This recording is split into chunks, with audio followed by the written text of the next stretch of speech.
The battle of two small cameras, pocketable cameras, premium cameras. One with a zoom from 24 to 200 and another a fixed lens camera with great image quality. Let's talk which camera I think is better for everyday shooting, for family photography, for street photography, for documentary photography. Let's talk about this now. Hi there, Tudor Matescu here. In this video, I want to compare and to share with you from my first impressions in using a small camera with a zoom range from 24mm to 200mm with 1-inch sensor versus my Ricoh GR3X, a camera that I have for over a year, a camera that I've used in street photography, in family photography, in winter time, in summertime, and so on. So I really have a huge experience with Ricoh GR3X. I know what this camera can do. I know the quality of this lens, and I will compare Ricoh GR3X versus Sony RX100 Mark VI. So I shot a full day with the small Sony camera. And I've edited the pictures. I will put here the raw files and some JPEGs from Sony, but also from Ricoh. So my conclusion is that these two cameras are very small and very easy to take with you. What struck me is the fact that Sony, it's a little smaller. It's smaller than Ricoh GR3X. So smaller and more compact, but a little bit heavier. So it's a little bit heavier, but not in a bad way. I am feeling that being a little heavier, it will help you have more stability in the hand. And this really matters because we will see why. So Sony is winning at the portability factor. Next on Sony, you have an electronic EVF, a very good, fine, working EVF, no problems. It's bright, it's clear, you have diopter adjustment on it. It's crazy how they were able to manage to put that EVF in there. Also, you have a flash, a pop-up flash that is great for such a camera that doesn't have a great aperture.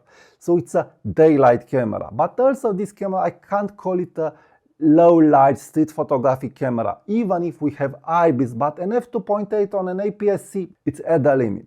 But in blue hour time, yes, this will do a better job than Sony RX100. So Sony RX100 also has a tilt screen.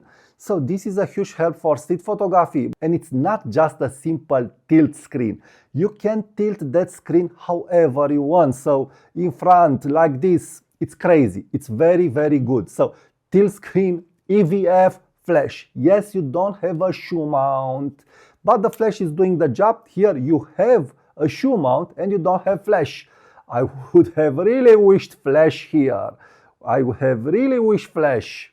It's a big thing to have a flash on you on a small camera. Now let's talk about the lenses. You have a 24 to 200 zoom on Sony RX100, and here you have a fixed lens. In this case, a 40mm equivalent lens.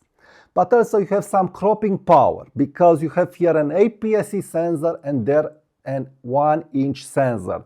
And this camera, it's offering you the chance to digitally zoom, to digitally crop from 40mm to 50mm pocketable to 70mm. So I think this is a very good thing regarding this, because I'm feeling when you crop in, you'll have still better image quality than Sony RX100 at 70mm. I didn't do a comparison side by side, but from my eyes, from my initial test, I'm really feeling that you can trick with cropping power the 1-inch sensor. So now let's talk about the image quality, because this is very important. On Sony RX100 you have 1-inch sensor. The Sony files, the JPEG files are very good. They have that raw engine that is making the JPEG to pop, to be sharp, to be clean, and it's working on mobile phones and so on. But when you will zoom in, if you have a bigger ISO, and you will be forced to have a bigger ISO because of the aperture of that zoom, that it's not a bright aperture, then you'll have image quality problems. Yes, you are feeling that the image quality has some problems because it's a 1-inch sensor. So it's feeling when you are editing, it's feeling when you are editing in black and white pictures, again, that are made in low light situations with a bigger ISO. This was my case, but in good light you will be able to get good images. But with this, you'll be able to shoot also in low light, how I'm showing pictures and B-rolls with this camera. So yes, this is way better in low light, and yes, the image quality from this camera it's way better. For portraits, you can really get some nice portraits with this camera. The image quality from this small lens, it's at the level, from my point of view, of Sony 40mm f2.5, and it's pocketable. But now let's talk about the build quality, because yes, you have here great image quality, and on Sony RX100, of course, the image quality it's a little bit under, but if you will work it out, you'll be able to get what you want. But let's talk about the build quality, because this is where the things come into play, because here I feel it's a big buying decision, because we have a price here, and on Sony RX100 we have another price. Similar prices if you buy both of these two cameras new, but on the used market you are able to find Sony RX100 Mark 6 and 7 and so on at very good prices, 1/3 of the price of a Ricoh, or even lower if you are lucky. So this means a lot. You can buy a cheap RX100 from the used market, put it in your pocket without protection, and don't worry about that camera. I was very impressed with the build quality of RX100, very impressed. It's metal built, it's strong. This is not feeling so strong, and we have many reports about failure. I don't know what to say, but on Sony RX100 I wasn't able to find so many reports regarding failure.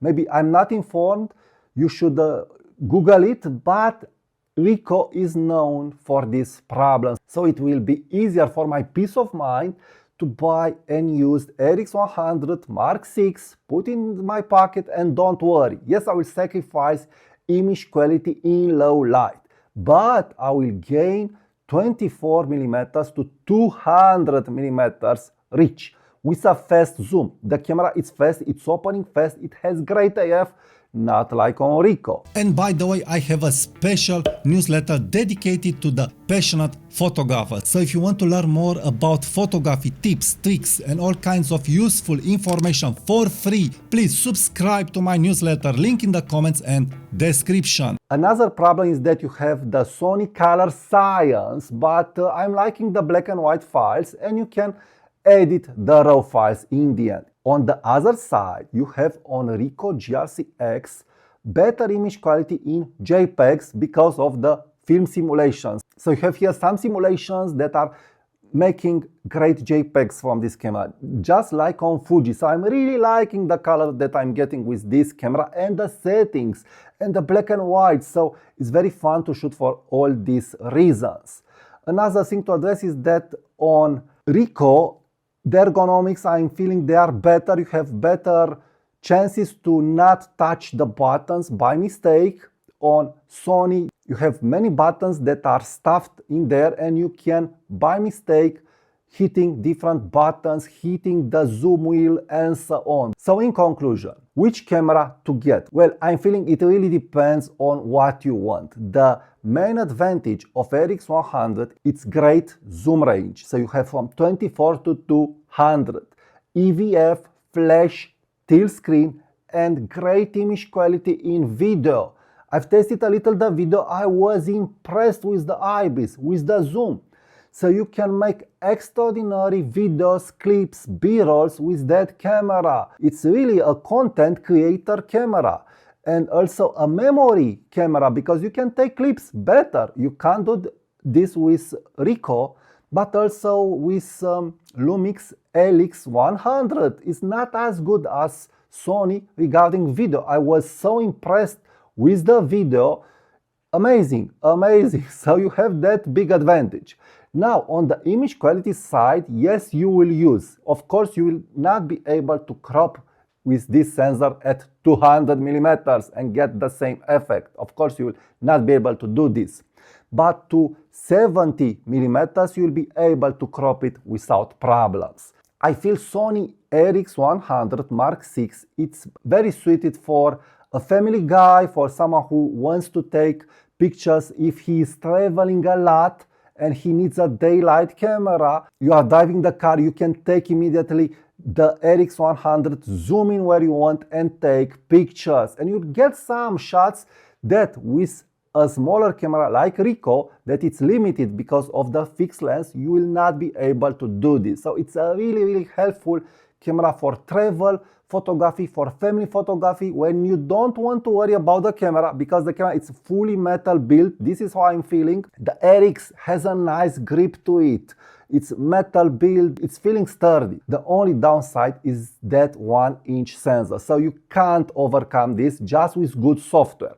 And yes, good software is doing miracles. So have a camera on you that is offering you that range and get the raw files in a good software and get what you want, or use a smaller camera with APS-C, no flash, no EVF, no tilt screen. From my point of view, it really depends on you. If you have the budget, I will buy both of these two cameras because they are fulfilling different needs.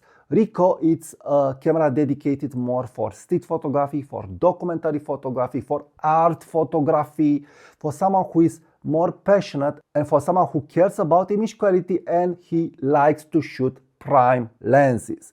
So this is why for me, for myself, for my taste, this camera is perfect. I'm really liking the 40mm field of view. Great, it's great. You will not feel any constraint in different of situations. And if I want to use a zoom, probably I will go to a Micro Four Thirds camera. But if I want packetable zoom, then there is no other camera as Sony RX100 Mark VI, Mark VII, and so on series. Both of these two cameras, also Sony RX100 and Ricoh GR-CX, are great cameras, and if you know how to use them, you'll obtain great results. Now please check my review about Sony RX100 on the streets. Click here right now and check it out. Check my first impression of RX100 and subscribe to my newsletter, to my channel, and give it a like and leave me a comment.